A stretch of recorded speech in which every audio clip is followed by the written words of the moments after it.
आज visual capitalist website से दो इन्फोग्राफिक्स। 2022 में दुनिया को किस चीज ने शक्ति प्रदान की और सभी वैश्विक कार्बन डाइऑक्साइड उत्सर्जन। वीडियो विवरण में डेटा स्रोत।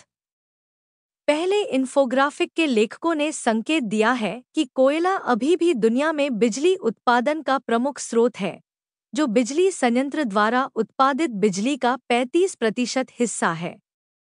दूसरा है प्राकृतिक गैस, जो 23% बिजली पैदा करती है, और तीसरा है जल विद्युत, 15%। इन्फोग्राफिक से पता चलता है कि चौथा स्रोत परमाणु ऊर्जा संयंत्र है, जो दुनिया की लगभग 10% बिजली के लिए जिम्मेदार है। पवन ऊर्जा से 7%, सौर पैनलों से 4.5%, बायोमास से लगभग 3% बिजली और कच्चे तेल से 2.5% बिजली पैदा होती है। कच्चा तेल वह ईंधन है जिससे अन्य स्रोतों के बिना द्वीपों पर बिजली का एक महत्वपूर्ण हिस्सा उत्पन्न होता है। डीजल ईंधन का परिवहन और भंडारण करना काफी आसान है। अन्य स्रोत जैसे भूतापीय विश्व की 1% से भी कम बिजली उत्पन्न करते हैं। मेरा ध्यान तुरंत गैरनवीकरणीय स्रोतों में जल विद्युत को शामिल करने की ओर आकर्षित हुआ। डेटा के लेखकों ने यही किया, लेकिन यह एक गलती है। पनबिजली संयंत्र दुनिया में बिजली का सबसे लोकप्रिय नवीकरणीय स्रोत है। इन्फोग्राफिक के लेखकों ने यह उल्लेख नहीं किया है कि उन्होंने ऐसा क्यों किया। हालांकि वर्गीकरण में बदलाव के बारे में इन्फोग्राफिक के नीचे एक नोट है। पनबिजली संयंत्र बिजली पैदा करने का एक बहुत ही स्थिर स्रोत है, जो पवन और सौर ऊर्जा के बारे में नहीं कहा जा सकता है। जब हवा चलना बंद हो जाए या सूरज चमकना बंद कर दे तो नेटवर्क को अन्य स्रोतों से तुरंत ऊर्जा आपूर्ति करने की क्षमता द्वारा नेटवर्क में स्थिर किया जाना चाहिए। फिर सबसे अच्छा प्रतिस्थापन स्रोत गैस और जल बिजली संयंत्र हैं, जिन्हें जरूरतों के आधार पर जल्दी से शुरू या बंद किया जा सकता है। पनबिजली सहित सभी नवीकरणीय ऊर्जा का 2022 में बिजली में 29% हिस्सा था। हरे और लाल घेरे में पिछले वर्ष की तुलना में उत्पादन में प्रतिशत वृद्धि या कमी की जानकारी होती है। सबसे अधिक वृद्धि सौर ऊर्जा में दर्ज की गई, लगभग 25%।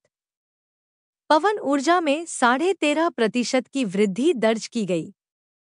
ये दो नवीकरणीय स्रोत निश्चित रूप से सबसे अधिक गतिशील हैं।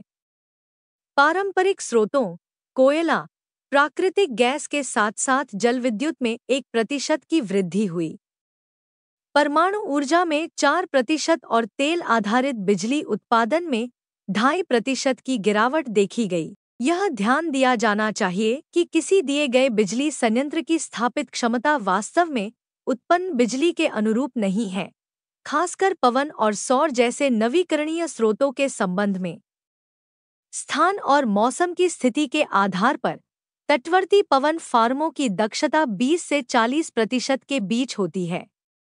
इसका मतलब यह है कि यदि किसी बिजली संयंत्र में, उदाहरण के लिए, 10 मेगावाट स्थापित है, तो यह औसतन 2 से 4 मेगावाट के बीच उत्पादन करेगा। इसलिए पारंपरिक स्रोत न केवल अधिक स्थिर हैं, बल्कि अधिक प्रभावी भी हैं। इसे जानने के बाद हम देखेंगे कि स्थापित क्षमता के संदर्भ में पारंपरिक स्रोतों के मामले में 1% की वृद्धि लगभग जल विद्युत ऊर्जा संयंत्रों के अलावा नवीकरणीय स्रोतों में जोड़े गए दर्जन या उससे अधिक प्रतिशत के समान है, जो कोयला और जैसे अत्यधिक कुशल हैं। प्राकृतिक गैस। पिछले कुछ समय से ऊर्जा क्षेत्र का मूल्यांकन हवा में कार्बन डाइऑक्साइड उत्सर्जन के संदर्भ में किया गया है। जितना अधिक हम कार्बन डाइऑक्साइड के बारे में बात करते हैं, उतना ही कम हम अन्य उत्सर्जनों के बारे में बात करते हैं, जिनका पर्यावरण और मानव स्वास्थ्य पर प्रभाव कार्बन डाइऑक्साइड की तुलना में कहीं अधिक हानिकारक है, जैसे कि सल्फर ऑक्साइड, नाइट्रोजन ऑक्साइड और ईंधन दहन प्रक्रियाओं में उत्पन्न होने वाले हजारों अन्य पदार्थ। कार्बन डाइऑक्साइड उत्सर्जन से निपटने की बुनियादी बातों के बारे में चर्चा में शामिल हुए बिना मैं आपको एक इन्फोग्राफिक दिखाना चाहूंगा जो दर्शाता है कि कार्बन डाइऑक्साइड उत्सर्जन को कम करना एक कठिन लक्ष्य है। यूरोपीय संघ के पास कार्बन डाइऑक्साइड को कम करने की सबसे महत्वाकांक्षी योजना है। अगर यूरोपीय संघ उत्सर्जन घटाकर शून्य भी कर दे तो भी कोई खास फर्क नहीं पड़ेगा। यूरोपीय संघ के 3 सबसे बड़े उत्सर्जक जर्मनी, पोलैंड और इटली कुल मिलाकर वैश्विक कार्बन डाइऑक्साइड उत्सर्जन का केवल 4% से कम हिस्सा है। इसके अलावा भारत आज उत्सर्जन का 7% हिस्सा है, लेकिन जनसंख्या के मामले में देश की विकास क्षमता चीन के बराबर है, जो आज दुनिया के 1/3 कार्बन डाइऑक्साइड का उत्सर्जन करता है।